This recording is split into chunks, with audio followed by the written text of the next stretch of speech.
Selon lui, nous sommes issus d'une science-fiction, celle de l'amour de nos parents, où nos prénoms sont la bande-annonce d'un destin dans lequel, ailleurs, est une version amnésique du présent. Cette semaine, dans la virgule flottante, c'est un tête-à-tête aux frontières de la psychanalyse que je vous propose avec David Fuenquinos, un écrivain qui est devenu grand parce qu'il a su garder son cœur d'enfant. C'est des livres, les deux derniers, parce qu'ils se ressemblent quand même beaucoup, même s'ils ne parlent pas exactement de la même chose. On est dans des livres socratiens, si j'ose dire, c'est-à-dire, c'est lorsqu'on croit tout savoir qu'on s'aperçoit qu'on ne sait rien. Très juste. J'ai 50 balais, tout bascule. Et tu as raison aussi sur le fait que c'est la première fois que deux livres se répondent un peu, avec un sujet effectivement d'un homme qui va être victime de désillusions, de difficultés, qui va chuter probablement et qui va essayer de comprendre comment réagir. Donc en ce sens c'est assez socratien, c'est vrai. Ouais, mais toi tu es un type assez fantastique parce que faut quand même le souligner et c'est vraiment jouissif de te recevoir dans la virgule flottante. Fais pas des yeux comme ça, c'était pas connoté quand j'ai dit ça. On voit que c'est une femme qui parle à un homme. Mais non, c'est intellectuel. J'attends de savoir ce que tu vas dire, c'est assez fantastique. Tu démarres la phrase très c'est assez fantastique. Quoi. Parce que tu es un type qui écrit des choses très sérieuses sans jamais se prendre au sérieux.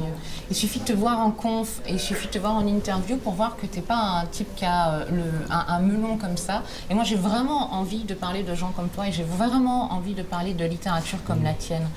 On dit souvent, et tiens un petit coquin, ouais David Fuenquinos, il écrit des trucs faciles, l'amour triomphe toujours, c'est très chouette. Non, t'abordes des thèmes vachement profonds. Oui, non mais ça, on l'a dit à partir du moment où c'était mon 8e roman, La Délicatesse, qui a été vraiment un très très gros succès. Et d'un coup on a changé de point de vue sur mes livres en les jugeant faciles, ce qui n'était jamais le cas avant. Et aussi sur moi j'adore, moi je trouve que c'est vrai que c'est plutôt une comédie qu'on va juger romantique, c'est une histoire d'amour, La Délicatesse. Mais c'est pas le cas de tous mes livres. Donc parfois c'est vrai que je suis associé, ça me dérange pas du tout, parce que je trouve que voilà, je raconte des parcours de vie. Donc la sentimentalité est au cœur de ces parcours. Mais c'est pas le sujet principal de ces deux livres ou de la plupart de mes livres. Alors c'est quoi c'est pas l'amour triomphant, c'est ça que je veux dire. C'est quoi le sujet principal pour toi? Là, c'est le corps. Pour moi, c'est vraiment l'idée que parfois on n'est pas capable d'ouvrir les yeux sur sa vie, de comprendre, de réagir, et là, subitement par une manifestation du corps. Une douleur dans le dos. Dans La Délicatesse. Très juste. Elle l'avait abordé dans La Délicatesse quand son corps vient embrasser Marcus. C'est exactement ça. Improbable. Parfois on se rend pas compte, mais en fait on a d'une manière souterraine, on a des obsessions, des thèmes récurrents, et j'avais pas vu le lien entre La Délicatesse et Je vais mieux. Mais oui, après voilà, s'être enfermé pendant des années, elle a embrassé, c'était une pulsion de son corps. Et là c'est pareil, c'est un matin un réveil de son corps, une douleur dans le dos, et donc il va mener une enquête pour essayer de comprendre pourquoi finalement il a cette douleur, et grâce à cette manifestation de son corps, il va réaliser qu'il n'a pas réglé énormément de choses, des conflits, des non-dits, de la frustration. Il part un peu loin. Toi, tu l'écris, le corps est parfois en avance sur l'esprit, à moins que ça soit le contraire, mais ce qu'on est capable de ressentir, c'est le corps, parce que c'est une masse, et donc le corps est capable de nous arrêter, alors que l'esprit peut divaguer. Mais lui, il part quand même dans un sacré délire, où il va retrouver quand même, parce qu'il a mal au dos, une nénette qu'il n'avait pas invitée à son anniversaire quand il avait 8, 9, 10 ans. Enfin bon, c'est très rigolo, c'est très truculent. Il fait la liste en fait de tout ce qui doit dénouer. Alors parfois, ce qui m'intéressait, c'est de se dire que même les toutes petites frustrations peuvent peut-être avoir des conséquences 30 ou 40 ans après.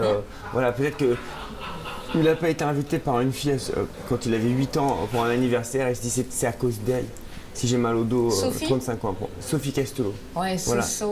Sophie, on imagine un peu castratrice, Sophie, c'est forcément dans l'imaginaire masculin une fille qui est quand même un peu forte, qui est quand même pas forte comme ça. Je crois qu'elle n'a rien à voir avec l'histoire. Il la rencontre et puis en plus elle lui dit ça tombe bien que je te revoie. Ouais, elle est devenue sexologue entre temps.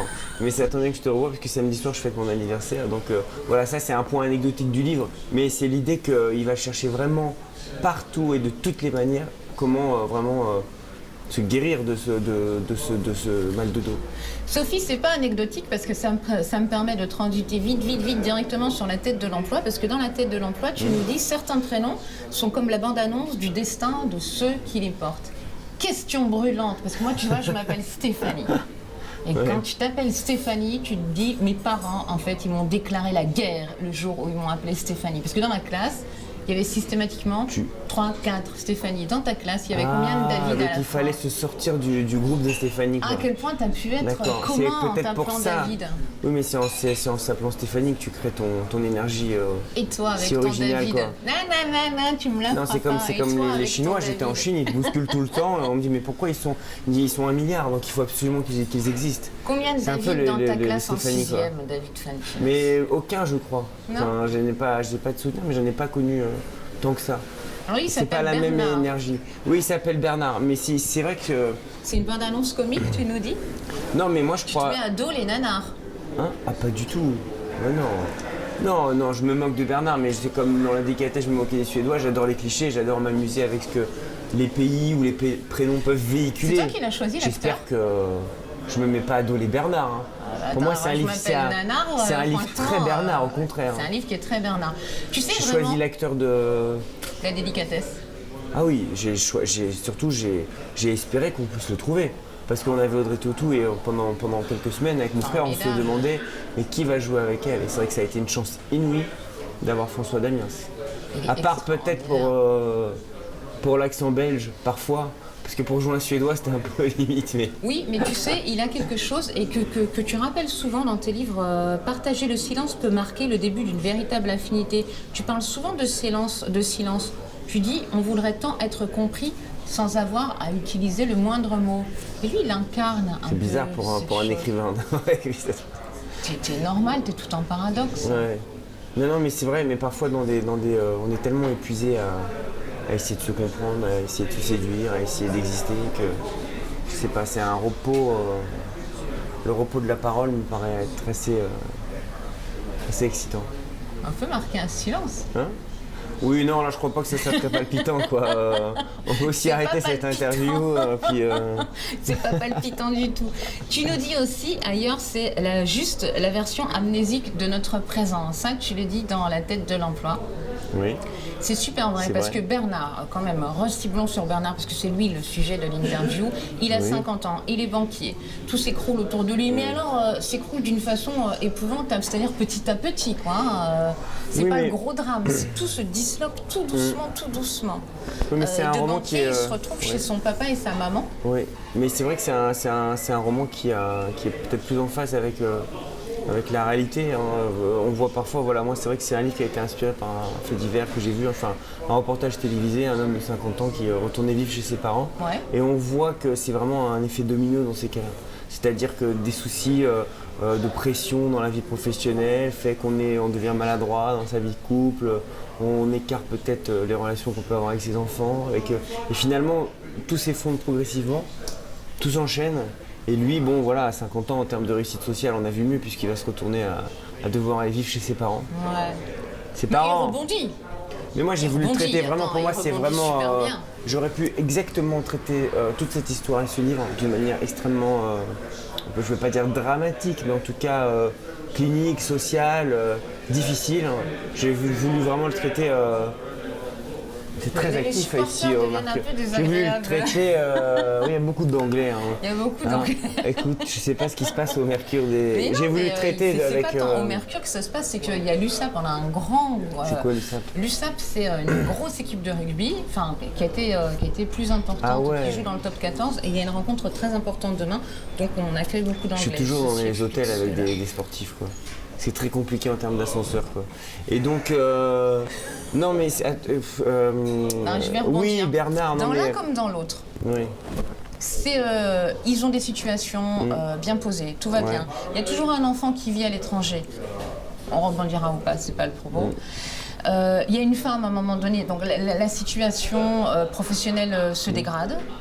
Il y a une femme qui prend la décision, l'épouse prend la décision de dire on va prendre du recul, ce qui explique qu'à un moment donné c'est un peu beaucoup de recul, c'est même une reculade. C'est vrai. On aime beaucoup dire ça nous en Catalogne, la reculade. Et il y a toujours, ça suffit David. Quoi? Je t'ai entendu. Mais j'apprends ce mot, la reculade. Tu vois? Tu me dis oui, enfin que ce soit dans la vie amoureuse, ici c'est local, on dit beaucoup la reculade. Et systématiquement, tes loulous, Bernard et Monsieur X, ils rencontrent une femme, et ça c'est toi, le genre de femme avec qui on peut se permettre d'avoir des fractures. Cette femme qu'il va rencontrer va le rassembler. Et c'est-à-dire qu'elle regarde son corps, il a une cicatrice sur son corps. Et elle est assez bouleversée par cette cicatrice. Et en posant sa main sur cette cicatrice, c'est comme si finalement elle rassemblait les deux parties de son corps. Et donc il y a aussi une symbolique assez forte de l'idée de la recomposition. Donc la fracture, évidemment, c'est la brisure, c'est la fragilité. Et il y a quelque chose de l'ordre peut-être du fantasme assez classique finalement, d'une recomposition par l'autre. C'est pas pour rien aussi si j'ai écrit un livre sur John Lennon. C'est le 13e, donc tu expérimentes aussi. Non, mais dans le livre, dans la biographie de John Lennon, évidemment j'étais fasciné par son enfance, par ses souffrances, mais il y avait quelque chose de l'ordre de l'attirance très très forte qui m'a toujours ému sur l'histoire d'amour complètement fusionnel avec Yoko Ono. Il y avait l'idée d'une femme qui sauve un homme complètement en débris. C'est une idée qui est récurrente. Et l'inverse aussi, parce que tu as écrit des livres jeunesse. Oui. Tu as écrit des livres jeunesse, du petit garçon qui dit toujours non, et puis de cette petite fille qui voulait se marier avec un arbre, Shailene, qui voulait se marier avec un arbre. Il y a un petit David qui est grand, mince, bouclé. Donc ce petit David, à un moment donné, il vient aussi sauver cette petite fille. C'est chouette, parce que dans l'univers de David Fuenquinos, on se sauve toujours les uns les autres. Oui, alors ça fait un peu. J'irai peut-être pas jusque-là parce que. Ça fait image d'Épinal ? Non, oui, parce que c'est pas dans la tête de l'emploi, c'est pas le cas, par exemple. Il y a un moment donné. Mais je peux pas raconter. On peut pas le dire. Faut pas trop raconter la fin, mais c'est plus complexe que ça. Je pense qu'il y a peut-être à un moment donné l'idée de la nécessité, d'avoir des personnes qui vont être importantes. Mais ça peut être quelques minutes, comme ça peut être toute une vie. Enfin, c'est-à-dire que sur le chemin, comme ça, on peut trouver des êtres qui vont nous comprendre, mais aussi ça ne veut pas dire que ça sera définitif. Regarde, t'es écrivain, t'es bon, et tu l'as écrit. Oui. Avec elle, les mots retrouvaient toujours leur maison, alors qu'avec moi, ils pouvaient errer des années à côté du dictionnaire. Oui, mais j'ai souvent des personnages. Bien, hein. Merci, ça me fait plaisir. Je te cite. Non, pas du tout. Non, je me trouve plutôt, là je trouve ça un peu dur j'ai fait une insomnie en plus, donc là tu me prends dans une interview horrible. Alors parfois, non mais c'est pas ça, c'est que j'essaye de me... Parfois, tu sais, tu as écrit des livres, puis tu vas passer à autre chose. Ces livres-là, entre-temps... tu es en train d'écrire autre chose. Non, j'ai déjà fini le livre que je sors en septembre prochain. Tu es en train de parler de Charlotte Salomon. Oui.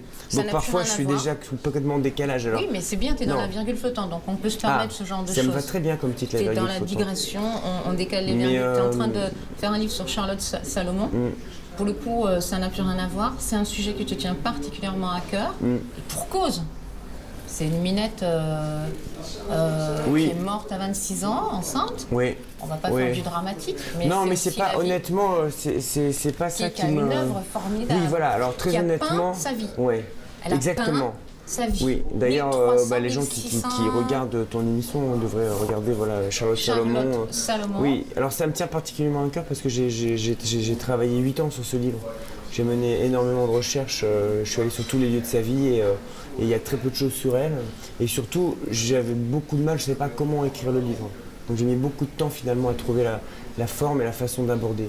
Et effectivement, c'est une histoire tragique, dans les années 30, 40, voilà, évidemment. Mais pas que tragique non plus. Exactement, moi, ce qui est le plus important pour moi, dans mon obsession, évidemment, c'est un parcours de vie extrêmement violent, poignant. Voilà, je raconte son histoire comme un roman et c'est dément de souffrance et de difficultés. Et en même temps, il y a une élévation artistique éblouissante. Et moi, c'est vraiment... hâte de te lire parce que je te coupe, on l'a bientôt fini. J'ai l'impression que je me réveille quand je parle de ça. De te lire parce que tu as cette particularité quand même de dédramatiser le dramatique.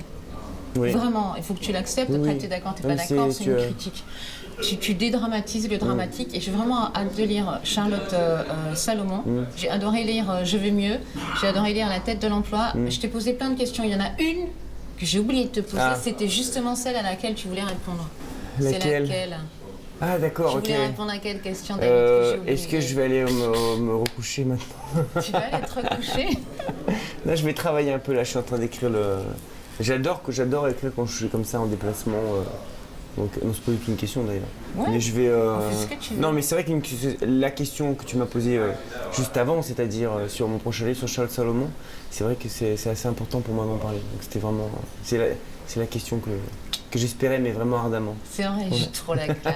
Je maîtrise total. Bon, il y a non, un et autre puis après rituel. aussi. Hier, j'ai fait une interview pour la radio, j'ai parlé de mon rapport à Perpignan, parce que là, si tu veux, quand même, on a vu sur un endroit où j'allais tout le temps quand j'étais enfant. C'est sur le cours Palmarol. Voilà, et là, Donc, je me souviens qu'en 1986, ici, j'écoutais Daniel Balavoine avec mon Walkman Qui et il y chantait avait. Aziza. Voilà, Sauver l'amour. Ouais, Sauver l'amour. Et voilà, mon grand-père m'amenait tout le temps. Je suis très, très déçu parce qu'il y avait un petit manège qui n'existe plus. Non, Alors, on tournait comme ça. Qu'il y soit plus. Non, Oui. parce qu'il doit y avoir des travaux, parce qu'il y est toujours. Ah d'accord. Il y est toujours. Bon bah voilà. Donc c'est toujours très particulier. Je suis venu rarement à Perpignan, mais c'est très fort pour moi.